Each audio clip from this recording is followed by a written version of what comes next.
This is the Farm Monitor. For over 50 years, your source for agribusiness news and features from around the Southeast and across the country, focusing on one of the nation's top industries, agriculture. The Farm Monitor is produced by one of the largest general farm organizations, the Georgia Farm Bureau. Now here are your hosts, Ray DeLesio and Kenny Bergamy. Do not adjust your TV screen. What you're seeing is 100% real. Kenny and I together again. Yes. And just so you know, this here, a full 6 feet and then some. Yes, we are doing the social distance thing. And this particular show, one you want to pay very close attention to. Yeah, right off the bat, we're diving into a recent ruling about the use of DICAMBA. Reaction and responses from both Georgia Farm Bureau and the Georgia AgriBusiness Council. However, this is Father's Day weekend, and to celebrate the occasion, we shine the spotlight on a SCREVEN County farm whose operation spans 5 generations. Plus, well, hey everybody, Ranger Nick. Coming up a little bit later, I'm going to introduce you to some scientists that are tracking snakes like this pine snake and using data to inform decisions in the environment. That and so much more starts right now on the Farm Monitor. Questions, concerns, anger, frustration, you name it, and farmers are dealing with it after the EPA's approval of specific versions of DICAMBA, XtendiMax, Fexapan, and Ingenia was struck down by a federal appeals court in San Francisco. DICAMBA, of course, widely used in cotton and soybean acres. The 9th U.S. Circuit Court of Appeals said in the ruling, quote, the toxicity is not limited to weeds, and added that EPA overstated the protections and understated or ignored environmental and economic risks. In response to the court's decision, EPA Administrator Andrew Wheeler released a statement saying, in part, quote, we are disappointed with the decision. The 2020 growing season is well underway, and this creates undue burden for our first conservationists, farmers. He went on to say, this ruling implicates millions of acres of crops, millions of dollars already spent by farmers, and the food and fiber Americans across the country rely on to feed their families. In an attempt to offer some clarity, EPA then issued its own ruling, which outlines the continued use of products containing DICAMBA. It states growers and commercial applicators may use existing stocks that were in their possession on June 3rd, 2020, the effective date of the court decision. Such use must be consistent with the product's previously approved label and may not continue after July 31st, 2020. Now, needless to say, both Georgia Farm Bureau as well as the Georgia AgriBusiness Council were stunned by the court's ruling and even more disappointed with EPA's response. GFB President Gerald Long releasing this statement, quote, while Georgia Farm Bureau and the Georgia AgriBusiness Council appreciate the EPA's efforts to provide clarity to farmers and ag retailers after the gross overreach, we are frustrated that the agency did not allow a more expanded use of existing stocks. It's another frustrating development for our members at this late stage in the planting and growing season for cotton and soybean producers. By foregoing the expanded use of existing stocks, more hardships have been placed on Georgia producers. Now, as for the Agribusiness Council's reaction to EPA's ruling, we reached out to President Will Bentley. You know, our disappointment was that in where we are in our growing season, that there wasn't a lot of product that had moved prior to that court ruling. So a lot of that product was sitting there at the retailer level waiting for farmers to pick it up. And so that's what we're really questioning the EPA on, is what is their definition of possession? Was it the time when these farmers made planting decisions based on a technology package that those cotton and soybean seeds had, or was it when they actually took physical possession? That's something that we continue to work on with the EPA to let them know, you know, that going back to June 3rd may be okay in the Midwest and other places, but here in the Southeast with our cotton growers and soybean and other things, we're really at a point where they hadn't picked up that DICAMBA yet. So the EPA really put us in a bad spot by making that retroactive back to the court date's ruling, a court ruling instead of what we would typically see is where all existing product could be used. They just don't manufacture anymore. And that's what we were hoping for, and that's what we were expecting, but just ultimately not what happened. we, of course, will continue to update you on any changes regarding DICAMBA. Now, meantime, here in Georgia, farming is without a doubt a family affair. In fact, 97% of farms are family owned and operated. At the helm of them, typically a father or grandfather leading the way. That's certainly the case for the Boyd family in SCREVEN County, as John Holcomb reports. It's not uncommon here in Georgia to come across a family farm, But what is uncommon these days is an entire family, 3 generations, working together on a farm. That's the case here at Boyd Farms as the family works to finish up planting this year's peanut crop. We farm in 2 counties, SCREVEN and Effingham County. We grow cotton and peanuts, corn and soybeans. We grow some wheat, a few small grains. We raise cows, raise cattle, and we grow some hay as well. So we're pretty diversified for our neck of the woods. We're pretty scattered around. We farm in about a 55-mile radius from top to bottom, or top to bottom, about 55 miles. And my family's been farming for a long time. Both of my parents came from farms, so I think I'm 4th generation on one side and 5th generation on the other side to be on the land that we've been on. And I don't know how far back my people have farmed because, we started sharecropping and kind of, the farms change a lot in size, scope, the things we grow and how we do it. But, the love for the land was instilled in us a long, long time ago. The farm has been passed down for generations, and today is in the hands of this man, the head of the Boyd family, Mr. Olin Boyd, who is 75 years old and has been farming for more than 50 years. Basically, I've been farming all my life, and I've been able to do it ever since I was in high school. I grew up as an only child on a small farm and got the farm, liked the farm, and after I graduated from high school, I worked a couple of years off, and it was all related to agriculture and the fertilizer business. I worked with a telephone company 1 year, but I still farmed, and the lack of farming and what I was making doing something else, I just elected to keep farming. And then got married and had 2 boys, and they've both been in the operation with us for all their lives. And they finished school, went off to college, and then elected to come back to the farm with us. Since his sons decided to come back to the farm, they have had some children of their own, and they all work on the farm now as well. Grandfather, sons, and cousins, something that Ben says is nothing short of a blessing. I think we've all got each other's best interest in mind. I don't want to do anything that's good for me if it's not good for all of us. And every one of us would rather do good for each other than we would ourselves. Working with your family, there's nothing like it. There's nothing like the accomplishment that you can feel, for putting a crop in and getting the crop out and know that you've done it together. It's kind of like a team, when you put a group effort together and it works out, it really makes you feel good. And looking back, they wouldn't want it any other way. The fact that you can look out in that field there and see one son on one tractor, another son on another tractor, in a few minutes I'll be on the combine, and it's just, you can't beat it. I don't care how you go, you can't beat it. Reporting in SCREVEN County for the Farm Monitor, I'm John Holcomb. Well, hey everybody, coming up, we're hanging out in North Georgia, checking this trap out in the field, and we're finding out about a special partnership between Clemson and the University of Georgia to study snake movement. That after the break.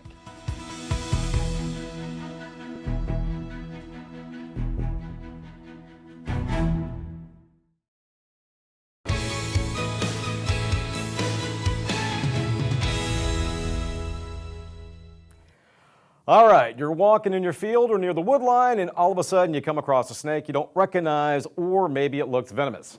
First instinct for a lot of farmers, boom, kill it. But this month, Ranger Nick says, not so fast.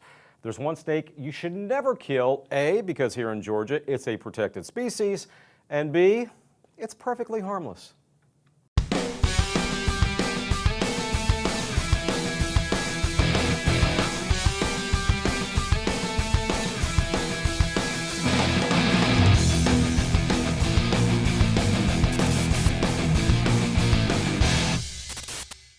Well, when I think about stories of tracking wildlife like you might see on National Geographic, I think about tracking bears and wolves and deer, but I don't often think about tracking snakes like this beautiful pine snake. And I'm joined this month by one of my former students and an intern with Project Pine Snake, Liberty Gates. Liberty, so good to see you. Liberty, you handed this lady to me a little bit ago, and you told me it's a pine snake, and at least it's not a venomous snake. But what makes this a pine snake, and why should we care about these beautiful ladies? Yeah, so this is a pine snake. This is a northern pine snake, a very beautiful species of snake. It is native to Georgia, and they can get up to 6 feet long. They're non-venomous constrictors. Okay. And they are really, really cool. They are fossorial snakes, so if we look at her head right here, it's conical shape, so meaning it sort of comes to a point. And she also, at the front of her head, has a scale. It's called a rostral scale, and she uses that scale to sort of push through the dirt, and she'll dig burrows under the ground. Wow. Yeah. So they're staying under the ground how often? Most of the time? Yeah, they do spend a lot of time underground, other than when they want to get out for food or they're moving. But yeah, they spend a lot of time underground. Now, we're going to talk today about tracking snakes. And if a snake like a pine snake spends its time underground, why monitor what they're doing under the ground? Why do that? So yeah, them spending so much time underground does make them hard to find, but they are an important species. Their population numbers right now are very low, and that's due to things like loss of habitat. They do like short leaf and long leaf pine stands. They also like early successional habitat, but they're losing a lot of habitat due to urbanization and forest loss. So she's a species of concern, and you say she responds well to disturbance, early succession. So if I'm a farmer and my property is disturbed because of tilling and things, that could actually be a good thing for these snakes because of that disturbance. Yeah, definitely. That could help them, yeah. So what I think is so cool that we're going to do together now is we're going to get a chance to go out in the woods, and we're going to use radio telemetry to find maybe a pine snake like this. Is that what we're going to do? Yeah, so with Project Pine Snake, which is the study that I'm a part of, we use radio telemetry to track pine snakes and their habitat. We're wanting to get movement data, occupancy data, and population data. We also trap snakes, again, just trying to get data based on them. Okay, well, I can't wait. I want to go out in the field now, out into the woods, see if we can find one of her sisters out there under the ground and track that. This is going to be really a lot of fun, so let's go there next. So we just had a chance to meet a northern pine snake that Liberty showed us. Now we're out in the field and we're going to try to find one, and to do it, I want you to meet somebody that's going to join me today, and that's Brian Hudson. Brian, good to meet you. I would shake your hand, but because of the social distancing thing, I'm sorry for now. Brian, you're a PhD student at Clemson University. A wonderful collaboration with UGA and Clemson here going on. Brian, your expertise is with the northern pine snake, and we're out in the field. How might we try to find one if we're not lucky enough, like Liberty was, to have one that she was holding? How do we do this? Yeah, that's a great question, Nick. And a lot of times people wonder, well, how do you begin to find a snake, and then how would you follow a snake? And so what we use is really two pieces of equipment. And if Let's take a look at them. if you want to look, just so happen to have one here. Yeah, there it is. And this is Whit. Whit's a student at Clemson and a technician on the project. And so a snake, if you think about it, doesn't have legs, it doesn't have arms, and it doesn't have a definable neck. So a lot of times it's like, well, how do you put a tag on it? Sure. And we do it just under the skin, and our team at UGA, the vet school there, they do it for us, and a tiny little radio transmitter just goes right under the skin. It's a harmless procedure to the snakes, and we put them right back out. And so there's really two funny looking pieces of equipment. Not you, Whit, but That's right. What do we got here? So the thing on the right is looks like an old antenna you might have on top of your house, and it's just that. It's called an antenna, a Yagi antenna.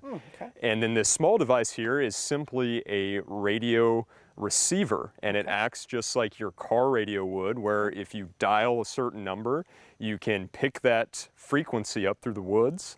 And every radio transmitter in our snakes, they have a particular frequency, and that emits out, and as we get closer, we can triangulate with that antenna to describe in this landscape where is the snake sitting. Sure. So it's a little bit of a tricky process.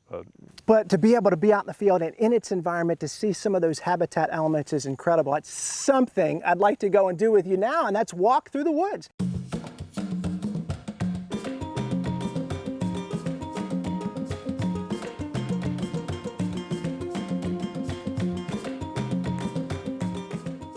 Well, after an hour or so walking through the woods and searching for several miles, it felt like a good time together. Brian, we unfortunately didn't find a pine snake with the radio telemetry, but we did walk up on one of these traps that you all have set as part of your project, and you have said as we approached it, there is something inside of it. What do we got in here? Yeah, that's right, Nick. So this is a single funnel box trap, and snakes are really secretive animals in general, and so it's difficult to survey or find them in the woods.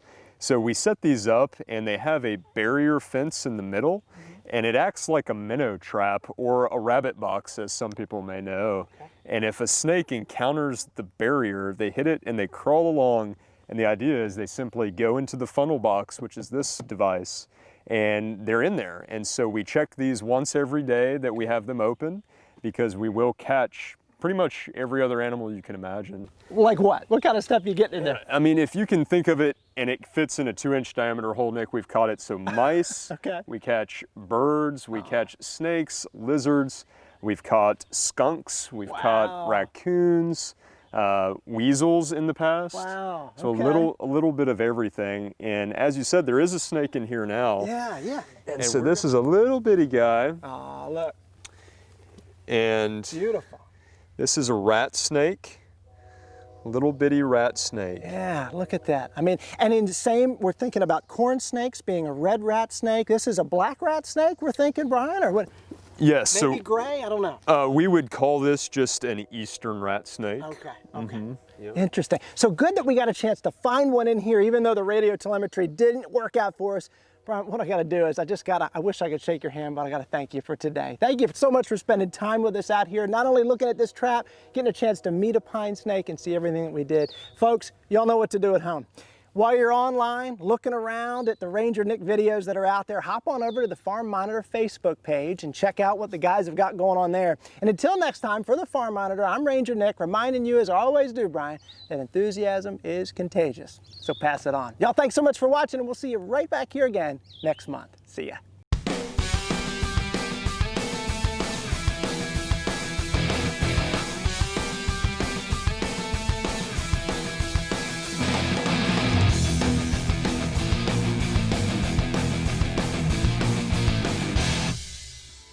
All right, time for our final break, and we're extending that proverbial olive branch to you, because up next, it's a story about olives and why this couple completely changed their lifestyle to grow them.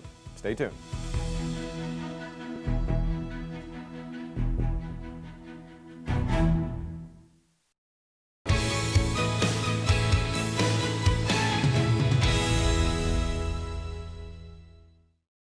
Hey folks, my name is Griff Lynch and I'm the Executive Director for the Georgia Ports Authority.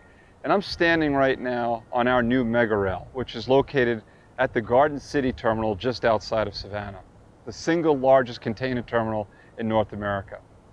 And I'm here to talk about the mega rail and thank all the folks that have helped make this happen.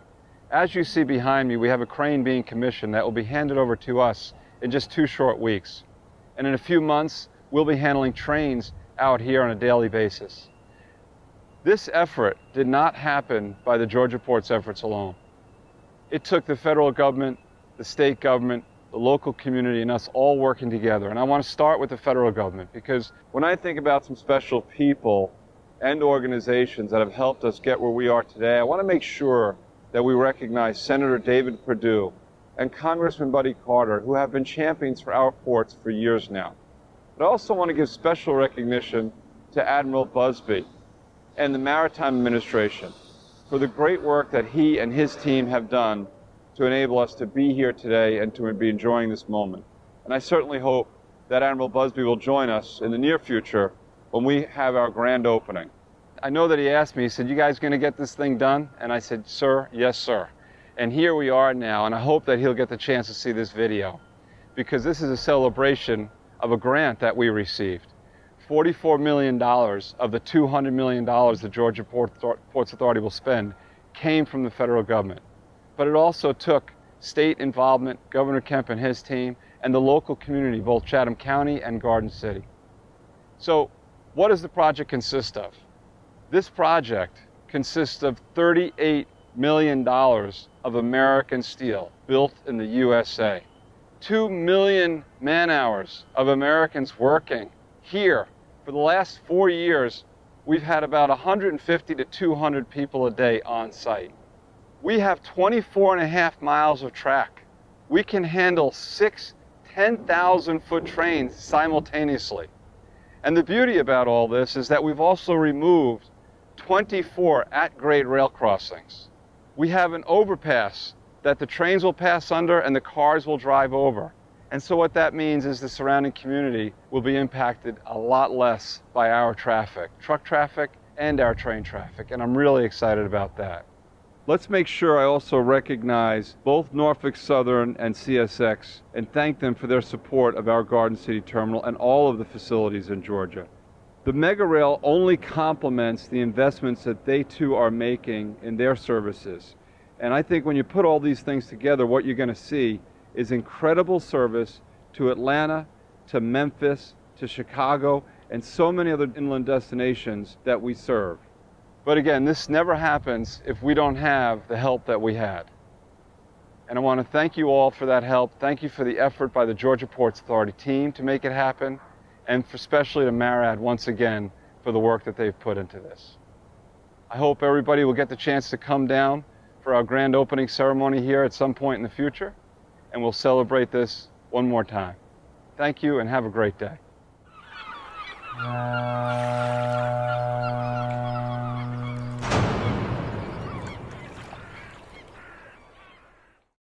Well, finally this week, when thinking about the best olive oils in the world, places like Spain and Italy come to mind. However, there is now one operation in Georgia that can also make that claim and has the hardware to prove it.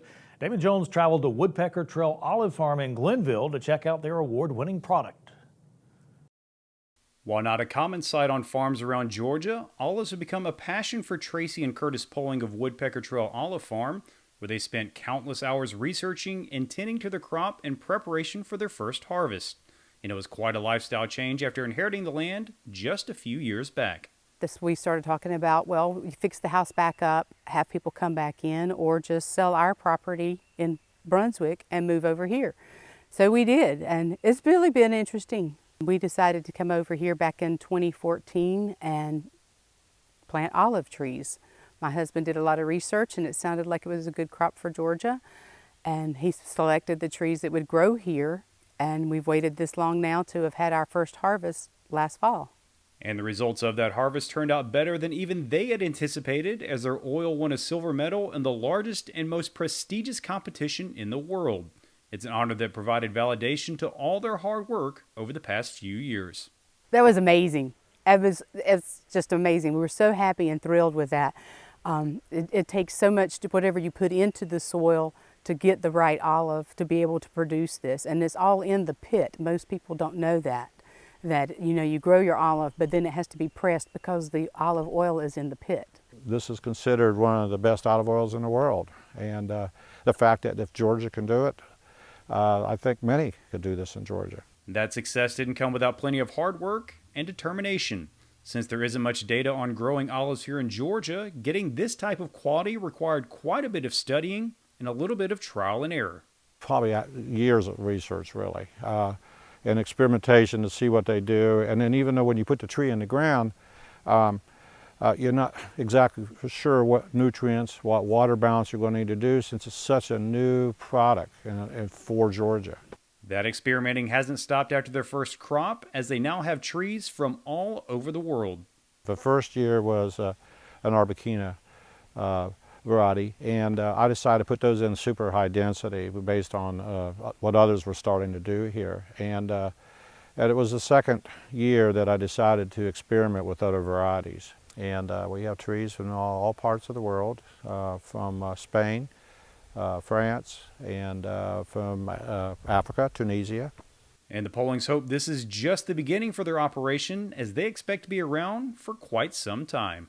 So we decided to go to medium density, and we're hand-picking all our olives at this point. And we're going to continue to hand-pick even our super high density so that we can preserve the trees. And if we do, we think we can, they'll last a couple hundred years.